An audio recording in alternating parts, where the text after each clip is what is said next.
여러분은 지금 이 순간 가족을 얼마나 믿고 계십니까? 혈육은 절대 배신하지 않는다고, 아무리 힘들어도 가족만큼은 내 편이라고 확신하십니까? 아들이 아무리 무능해도 어머니만큼은 지킬 것이라고 믿으십니까? 만약 그렇다면 73세 김정수 할아버지의 이야기를 들어보시기 바랍니다. 치매에 걸린 아내가 갑자기 사라졌습니다. 하지만 이것은 단순한 실종 사건이 아니었어요.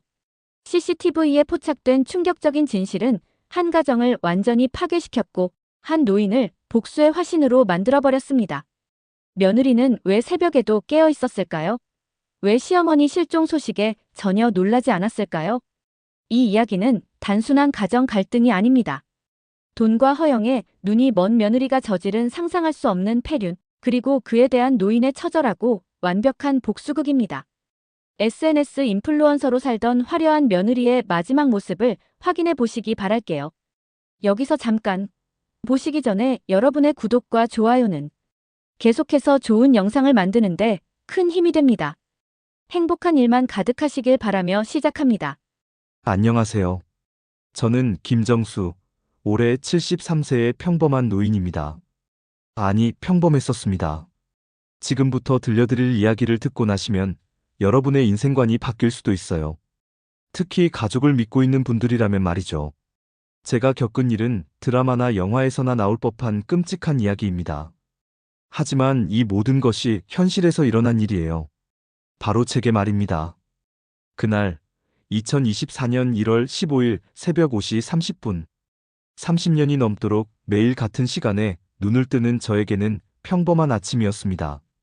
하지만 그날만큼은 달랐어요. 뭔가 이상했거든요. 늘 제 옆에서 잠들어 있던 아내 현숙이의 온기가 느껴지지 않았어요. 아내는 치매에 걸린 지 3년째였지만 밤에는 항상 제 곁에서 잠들곤 했거든요. 저도 모르게 손을 뻗어 아내가 있어야 할 자리를 더듬어 봤는데 차가운 이불만 만져졌습니다. 목소리가 잠겨서 쉰 소리가 났어요. 침실은 여전히 어둠 속이었고 창밖으로는 매서운 겨울바람 소리만 들렸습니다. 혹시 화장실에 간 건 아닐까 싶어서 기다려봤어요. 1분, 2분, 5분이 지나도 아내는 돌아오지 않았습니다. 이상했어요. 치매에 걸린 아내는 혼자서는 아무것도 할 수 없거든요. 화장실에 가려면 저를 깨워서 부축을 받아야 해요. 밤에 혼자 일어난 적은 한 번도 없었어요. 침실 불을 켰습니다. 아내는 없었어요. 심장이 쿵쾅거리기 시작했습니다. 뭔가 잘못됐다는 불길한 예감이 온몸을 휩쌌어요. 거실로 나갔습니다. 아무리 불러도 대답이 없었어요. 부엌, 작은 방, 베란다. 온 집안을 뒤졌지만 아내는 어디에도 없었습니다. 그때 가장 무서웠던 건 아내의 슬리퍼였어요. 평소 아내가 집안에서 신고 다니던 분홍색 꽃무늬 슬리퍼가 거실 소파 옆에 가지런히 놓여 있었거든요. 마치 주인이 돌아오기를 기다리는 것처럼 말이에요. 아내가 슬리퍼를 신지 않고 어디 갔다는 말인가요? 급히 현관으로 달려갔습니다. 신발장을 열어보니 세상에 아내의 낡은 갈색 운동화가 사라져 있었어요. 그리고 외출용 검정 단화도 없었습니다. 손이 부들부들 떨리기 시작했어요. 여러분, 치매 환자가 어떤 상태인지 아시나요? 제 아내는 5분 전에 한 말도 기억하지 못해요. 저를 못 알아볼 때도 있고 화장실 가는 길도 잊어버려요. 혼자서는 옷도 제대로 입지 못하는 상태거든요. 그런 사람이 한겨울 새벽에 혼자 집을 나간다? 말이 안 돼요. 게다가 밖은 영하 10도의 혹독한 추위였어요. 눈까지 내리고 있었고요. 온몸에 식은땀이 흘렀습니다. 머릿속이 하얗게 비워지는 것 같았어요. 그때 제 머릿속에 온갖 끔찍한 상상들이 스쳐 지나갔습니다. 혹시 길을 잃고 추위에 떨고 있는 건 아닐까? 아니면 어디선가 쓰러져 있는 건 아닐까? 더 무서운 건 누군가가 아내를 해친 건 아닐까 하는 생각이었어요. 아내는 제가 3년 동안 혼자서 돌봐왔거든요. 며느리는 바쁘다는 핑계로 거의 도움을 주지 않았어요. 아들도 마찬가지였고요. 그래서 밤낮으로 아내와 함께 있었는데 그런 아내가 갑자기 사라졌다니. 다시 한번 집안을 뒤졌어요. 침실 침대 밑, 옷장 안, 화장실 뒤. 아내가 숨어 있을 만한 곳은 모두 찾아봤습니다. 하지만 아내는 정말로 없었어요. 현관문을 확인해 봤습니다. 문은 안에서 잠겨 있었어요. 그런데 어떻게 아내가 나갔을까요? 치매 환자가 혼자서 현관문을 열고 신발을 신고 밖으로 나간다는 게 가능할까요? 그때서야 깨달았어요. 뭔가 석연치 않다는 걸 말이죠. 시계를 봤습니다. 새벽 6시 10분. 아내가 사라진 지 벌써 40분이 지났어요. 더 이상 혼자서 찾을 수는 없었습니다. 도움을 요청해야 했어요. 가장 먼저 생각난 건 아들이었습니다. 떨리는 손으로 핸드폰을 집어들었어요. 아들 번호를 눌렀습니다. 며느리 목소리였어요. 새벽 6시인데도 깨어있더군요. 이상했어요. 평소에는 늦잠을 자는 사람인데 말이에요. 며느리야, 큰일 났다. 내 시어머니가 안 보여. 그런데 며느리의 반응이 더욱 이상했어요. 너무 침착했거든요. 목소리에 전혀 당황하는 기색이 없었어요. 마치 이미 알고 있는 것처럼. 모르겠어. 새벽에 일어나 보니까 없어. 신발도 없고. 아, 그러시구나. 걱정 마세요. 저희가 곧 가서 같이 찾아볼게요. 너무 차분한 대답이었어요. 시어머니가 실종됐다는데 이렇게 차분할 수 있나요? 그 순간 등골이 오싹해졌습니다. 뭔가 잘못됐어요. 분명히 뭔가 잘못됐어요. 하지만 그때는 아내를 찾는 게 급했어요.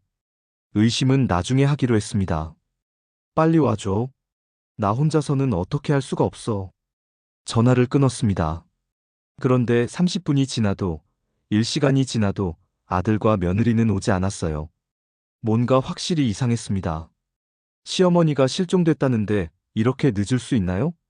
보통 가족이라면 뛰어오는 게 정상 아닌가요? 더 이상 기다릴 수 없었어요. 혼자서라도 아내를 찾아야 했습니다. 외투를 입고 밖으로 나갔어요. 새벽 7시에 아파트 단지는 적막했습니다. 몇몇 일찍 출근하는 사람들만 보였어요. 아파트 단지를 돌아다니며 아내를 찾았어요. 벤치마다, 화단마다, 놀이터마다 아내가 있을 만한 곳은 모두 찾아봤습니다. 하지만 아내는 어디에도 없었어요. 그때 깨달았습니다. 혼자서는 한계가 있다는 걸 말이죠. 전문가의 도움이 필요했어요. 아파트 관리사무소로 향했습니다. 경비실과 함께 있는 곳이었어요. 젊은 경비원이 놀란 표정으로 저를 쳐다봤어요. 제가 얼마나 초췌한 모습이었는지 짐작이 갑니다. 어르신, 무슨 일이세요? 제 아내가 사라졌어요. 그제서야 상황을 설명했어요. 치매에 걸린 아내가 새벽에 갑자기 사라졌다고, 혼자서는 아무것도 할 수 없는 상태라고. 경비원은 진지하게 들어주더군요. CCTV를 확인해 보시겠어요? 혹시 어디로 가셨는지 확인할 수 있을 거예요. 그때까지만 해도 저는 몰랐습니다. CCTV에서 정말로 끔찍한 진실을 발견하게 될 줄은 말이에요. 아직도 그 순간이 생생해요. 모니터 화면에서 믿을 수 없는 장면을 목격했을 때의 충격을. 하지만 그 이야기는 다음 장에서 말씀드리겠습니다. 지금도 그 기억을 떠올리면 손이 떨려요. 여러분, 가족을 믿으시나요? 저도 그랬습니다. 아들과 며느리를 믿었어요. 설마 그들이 그런 끔찍한 일을 할 줄은 꿈에도 몰랐거든요. 하지만 현실은 제 상상을 뛰어넘는 잔혹함으로 저를 기다리고 있었습니다. 경비실에서 CCTV를 확인하기 전 다시 아들에게 전화를 걸었습니다. 너희들 왜 안 와? 벌써 1시간이 넘었어. 며느리가 또 받았습니다. 아버님. 사실은 저희가 지금 밖에서 찾고 있어요. 거짓말이었습니다. 제가 아파트 단지 전체를 돌아다녔는데 그들은 어디에도 없었거든요. 어디서 찾고 있다고? 나는 온 아파트를 다 돌아다녔는데 너희를 본 적이 없어. 며느리의 목소리가 순간 당황하는 것 같았어요. 경비원이 CCTV 시간을 되돌리기 시작했습니다. 새벽 2시 47분, 103동과 104동 사이 쓰레기 수거장 근처에 검은색 승용차 한 대가 나타났어요. 제 아들의 차였습니다. 하지만 운전석에서 내린 사람은 아들이 아니라 낯선 남자였어요. 건장한 체격에 험상궂은 인상의 건달 같은 놈이었습니다. 조수석에서도 또 다른 남자가 내렸고요. 그 다음 순간 제 온몸이 얼어붙었습니다. 뒷좌석에서 누군가가 끌려 나왔어요. 제 아내였습니다. 현숙이가 그놈들에게 거의 질질 끌려 나오고 있었어요. 아내는 얇은 잠옷 차림이었고 극도로 겁에 질려 온몸이 벌벌 떨리고 있었습니다. 그 건달들은 아내를 헌호 수거함 근처로 끌고 가서 그냥 버려두고 차를 타고 사라졌어요. 경비실을 박차고 나와 그 장소로 달려갔습니다. 그곳에 제 아내가 있었어요. 헌호 수거함 바로 앞, 차가운 시멘트 바닥에 웅크리고 앉아 있었습니다. 얇은 잠옷은 새벽 이슬에 젖어 몸에 달라붙어 있었고 맨발은 시퍼렇게 얼어붙어 있었습니다. 무엇보다 충격적이었던 건 극도의 공포에 질린 아내의 표정이었어요. 달려가서 아내를 안았습니다. 아내의 몸은 얼음장처럼 차가웠어요. 여기가 어디예요? 너무 무서웠어요. 너무 추웠어요.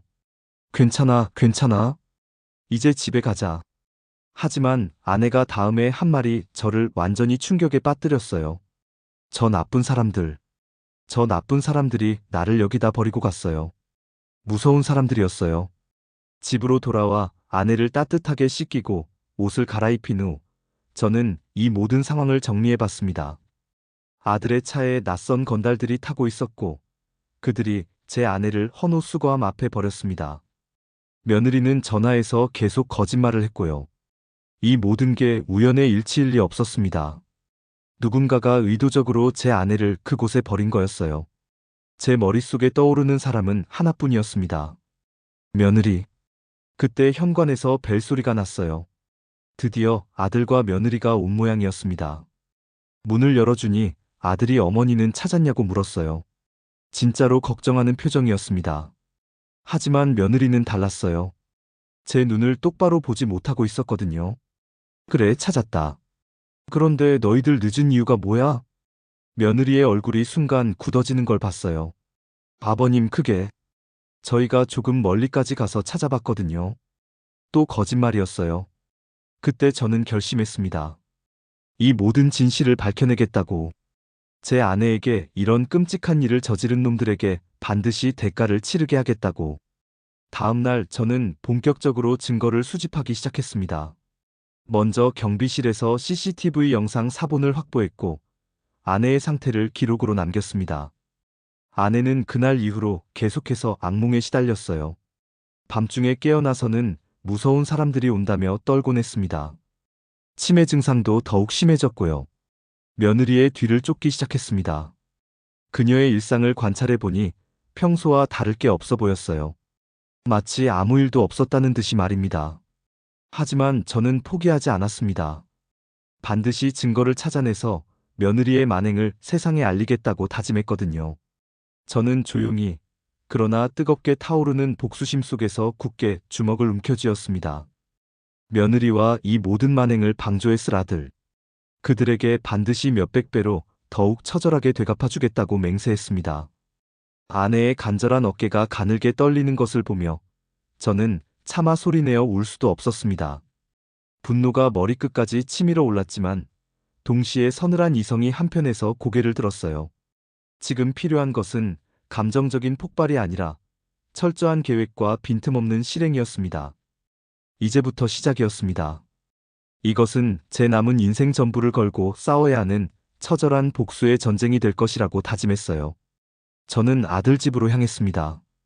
며느리가 문을 열었고 저를 보자마자 당황했지만 이내 능글맞은 미소를 지어 보였죠. 거실에는 밤새 어지럽혀진 흔적이 있었고 탁자 위에는 값비싼 와인병과 안주 접시들이 널브러져 있었어요. 제 아내를 그 차가운 길바닥에 버려둔 채 이들은 밤새도록 술판을 벌인 모양이었습니다. 저는 준비해간 USB를 연결하고 CCTV 영상을 재생시켰습니다. 며느리는 처음에는 의아한 표정을 짓더니 이내 사색이 되어갔어요. 하지만 그것도 잠시였습니다.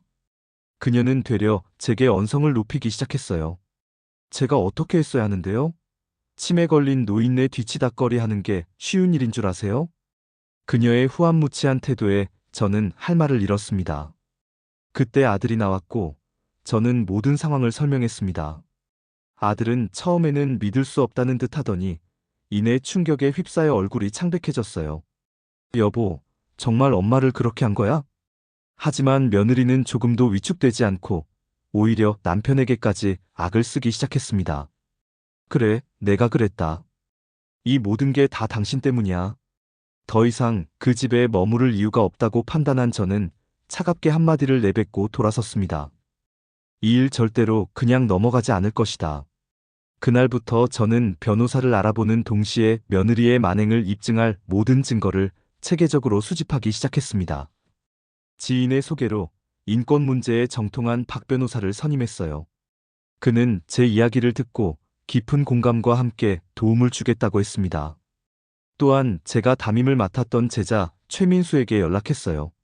그는 현재 흥신소를 운영하고 있었고 제 사정을 듣고는 마치 자기 일처럼 분개하며 도움을 주겠다고 했습니다.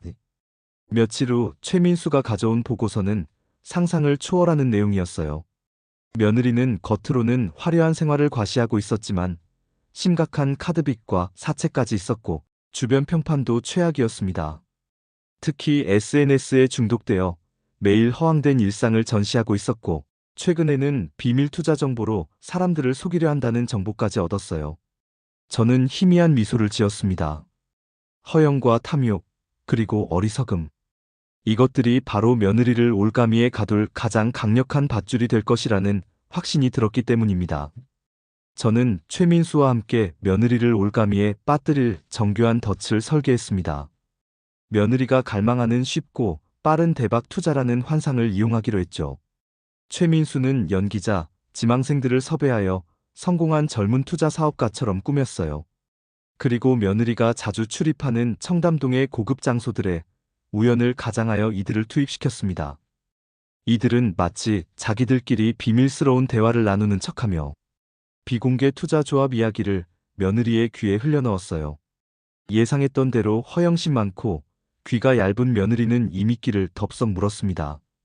며칠 동안 그들 주변을 맴돌며 정보를 캐내려 애썼다고 해요. 이제 제가 직접 나설 차례였습니다. 며칠 동안 연락을 끊고 있다가 어느 날 저녁 느닷없이 전화를 걸었어요. 며느리야, 그동안 나도 생각을 많이 해봤다. 다 지난 일이니 이제 그만 잊고 우리 다시 잘해보자. 제 유화적인 태도에 며느리는 처음에는 당황하며 의심하는 듯했지만 이내 안도하는 기색이 역력했습니다. 실은 내 아내 명의로 되어 있던 상가를 처분했다. 목돈이 좀 생기니 이걸 어떻게 굴려야 할지 모르겠더구나. 혹시 네가 알아보고 있다는 투자처에 내가 도움을 받을 수 있을까? 저는 결정적인 한마디를 던졌습니다. 5억 정도를 너에게 맡겨보려고 한다. 5억이라는 액수를 듣는 순간 며느리의 숨소리가 가빠지는 것이 수화기 너머로도 선명하게 느껴졌어요. 아버님 정말이세요? 제가 정말 잘해볼게요. 이제 덫은 놓였고 사냥감이 제 발로 걸어들어온 셈이었습니다. 약속한 날 저는 한적한 카페에서 며느리를 만났습니다. 박 변호사가 철저하게 준비한 금전 투자 약정서와 차용증을 내밀었어요. 하지만 며느리는 그 복잡한 법률 용어들을 제대로 읽어볼 생각도 하지 않고 그저 5억이라는 돈에 정신이 팔려 연신 싱글벙글하며 서류에 사인을 갈겼습니다. 돈 가방을 낚아채듯 받아들고 황급히 나서는 며느리의 뒷모습을 바라보며 저는 싸늘한 미소를 지었어요. 이제 게임의 주도권은 완벽하게 저에게 넘어왔습니다. 며느리가 투자했던 돈은 당연하게도 허공으로 사라졌어요. 애초에 실체도 없는 유령 회사였으니까요. 처음에는 어떻게든 수습해보려 하던 며느리는 곧 절망적인 상황을 깨닫고 패닉 상태에 빠졌습니다. 최민수가 미리 손을 써둔 대로 과거 며느리에게 돈을 빌려주고 받지 못했던 채권자들이 동시에 빚독촉을 시작했어요. 사방에서 빚독촉 전화가 빗발치고 집으로 험악한 인상의 남자들까지 찾아오자 며느리는 공포에 질려 집 밖으로 한 발짝도 나오지 못하게 되었습니다. 그리고 마침내 결정적인 한 방이 터져나왔습니다. 최민수는 익명의 제보자인 척 온라인 커뮤니티와 SNS에 며느리의 만행을 고발하는 글을 게시했어요. 이 폭로 글은 삽시간에 인터넷을 뜨겁게 달구었고 며느리의 SNS 계정은 온갖 비난과 욕설로 도배되었습니다. 화려했던 SNS 인플루언서의 삶은 한순간에 나락으로 떨어진 것이죠. 며느리는 그야말로 사회적으로 완전히 매장당했습니다. 이제 그녀에게 남은 것은 빚더미와 사람들의 경멸뿐이었어요. 며느리가 파멸의 길에 들어선 것을 확인한 후 저는 아들의 각성을 이끌어내기로 마음먹었습니다. 아들을 주말 저녁 저희 집으로 불렀어요. 저는 아들 앞에 그동안 수집한 모든 증거 자료들을 하나씩 펼쳐놓았습니다. CCTV 영상, 며느리의 허영으로 가득한 SNS 게시물들, 채무 기록들, 그리고 최근 저에게서 5억 원을 받아가며 아양을 떨었던 녹취 파일과 영상까지. 아들은 처음에는 믿을 수 없다는 듯 창백한 얼굴로 자료들을 뒤적이더니 이내 온몸을 부들부들 떨기 시작했습니다. 그의 눈가가 붉어지더니 굵은 눈물방울이 뚝뚝 떨어지기 시작했어요. 아들아, 이제 모든 것을 내 눈으로 직접 확인했을 것이다. 지금이라도 모든 것을 바로잡고 내 곁으로 돌아오든지 아니면 저 악마 같은 여자와 한패가 되어 나를 등지든지. 만일 후자를 택한다면 너는 더 이상 내 아들이 아니다. 제 단호한 선언에 아들은 바닥에 무너져 내리듯 주저앉아 오열하기 시작했습니다. 아버지, 제가 정말 죽을 놈입니다. 아버지 부디 저를 용서해 주십시오. 제가 어떻게든 모든 것을 바로잡겠습니다. 저는 아들의 눈물에서 진심을 읽을 수 있었어요. 비록 늦었지만 이제라도 정신을 차린 것이 다행이라고 생각했습니다. 저는 박 변호사와 긴밀히 협의하여 형사 고소 절차를 밟기 시작했습니다. 그동안 수집한 증거들은 차고 넘칠 정도였어요. 박 변호사는 고소장을 작성하며 제게 몇 번이고 확인했습니다. 어르신, 형사 고소가 진행되면 이제 돌이킬 수 없습니다. 정말 이 길을 가시겠습니까? 저는 한치의 망설임도 없이 고개를 끄덕였어요. 저 아이는 제 아내에게 지옥을 선물했습니다. 법이 허용하는 가장 엄중한 처벌을 받게 해주십시오. 경찰 조사는 생각보다 빠르게 진행되었습니다. 담당 수사관은 제가 제출한 증거들의 명확성에 혀를 내둘렀어요. 며느리는 경찰에 소환되어 조사를 받았는데 처음에는 모든 혐의를 완강히 부인했지만 수사관이 증거들을 차례로 제시하자 결국 일부 혐의를 시인하기에 이르렀습니다. 이 사건은 비정한 인플루언서 며느리라는 제목으로 언론에 보도되기 시작했어요. 온라인 커뮤니티는 그야말로 발칵 뒤집혔고 며느리는 사회적으로 완전히 매장당했습니다.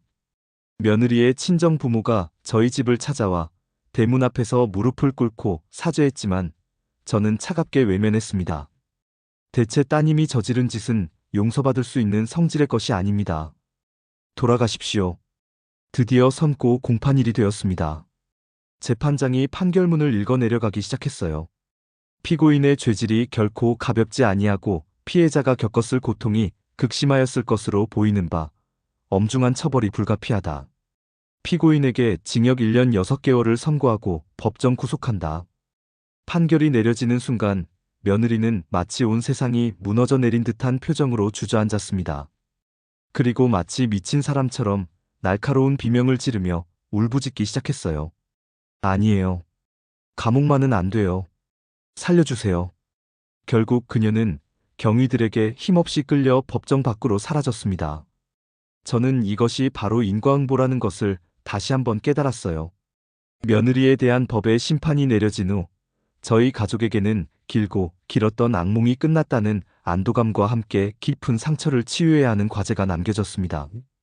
가장 큰 변화는 아내 현숙이의 상태였어요. 며느리라는 공포의 대상이 사라진 후 아내는 눈에 띄게 안정된 모습을 보이기 시작했습니다. 더 이상 밤중에 악몽을 꾸며 고통스러워하는 일이 현저히 줄어들었죠.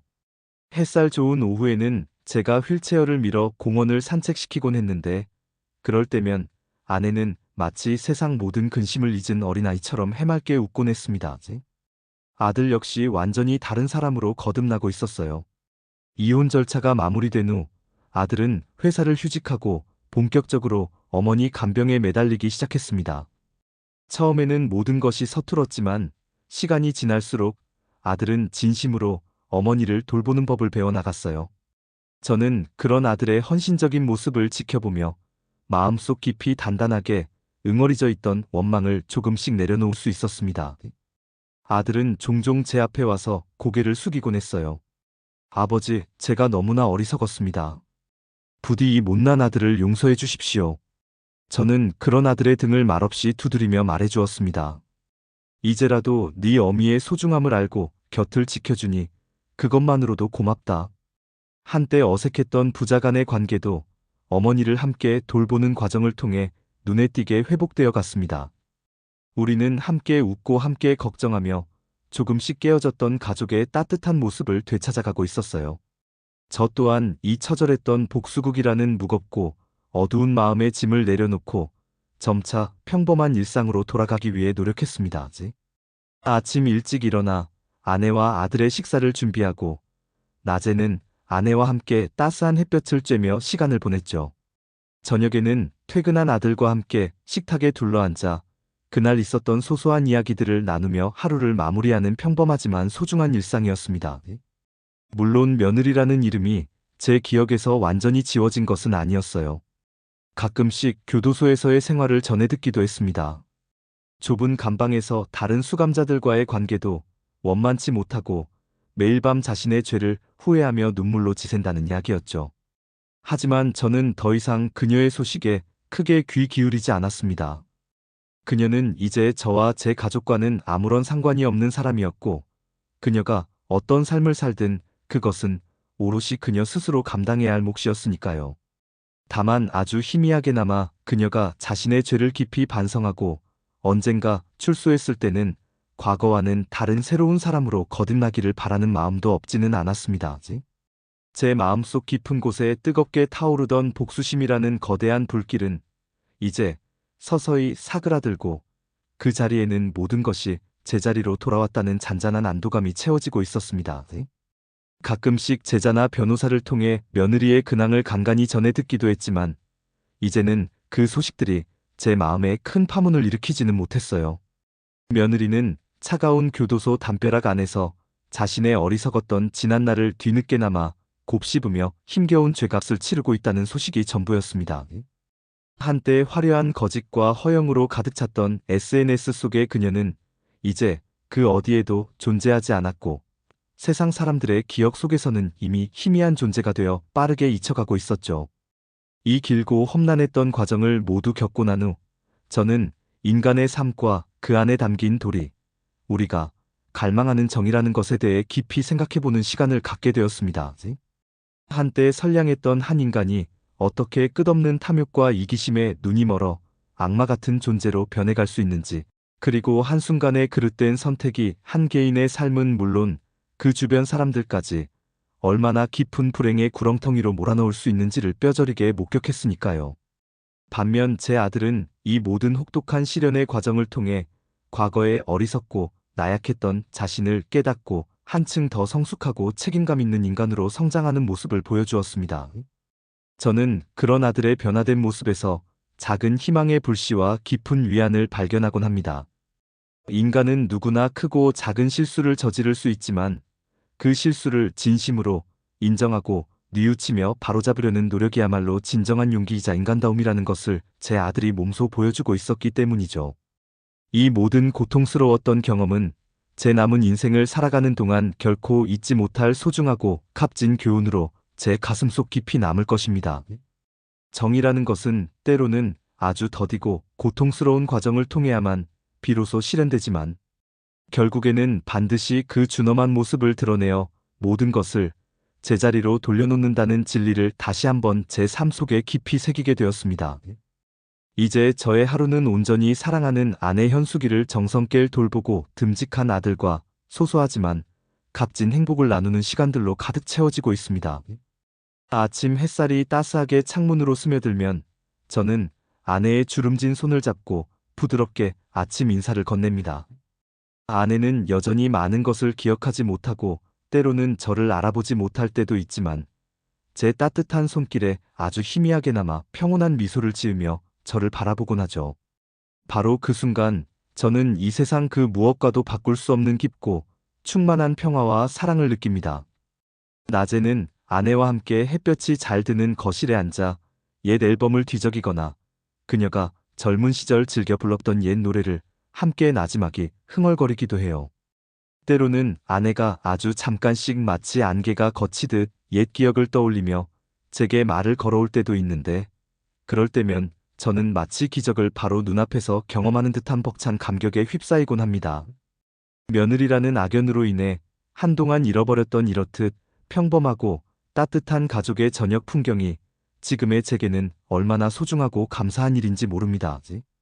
물론 제 가슴 한 구석에는 여전히 그날의 아픔과 지울 수 없는 상처가 희미한 흉터처럼 남아있지만 그것마저도 이제는 제 삶의 일부로 겸허히 받아들이기로 했습니다. 저는 이 기나긴 여정의 끝에서 이제야 비로소 깨닫게 된 것 같습니다. 제 남은 생은 그렇게 사랑하는 아내와 믿음직한 아들 곁에서 조용히, 그러나 깊은 감사함과 함께 흘러갈 것입니다. 여기까지 함께 해주셔서 감사합니다. 이 사연을 들으시고 어떤 느낌이 드셨나요? 댓글로 여러분의 솔직한 생각을 남겨주세요. 그리고 이 깊은 울림을 친구, 가족과 꼭 나눠보세요. 여러분의 작은 공유 한 번이 누군가에겐 큰 위로가 됩니다. 아직 인생이야기 채널을 구독하지 않으셨다면 지금 바로 구독, 좋아요, 알림 설정까지 부탁드려요. 여러분의 클릭 하나가 더 많은 인생 사연을 전하는데 큰 힘이 됩니다. 다음 영상에서 또 다른 감동과 공감의 여정으로 찾아올게요. 지금까지 인생 이야기였습니다. 오늘도 행복한 하루 보내세요.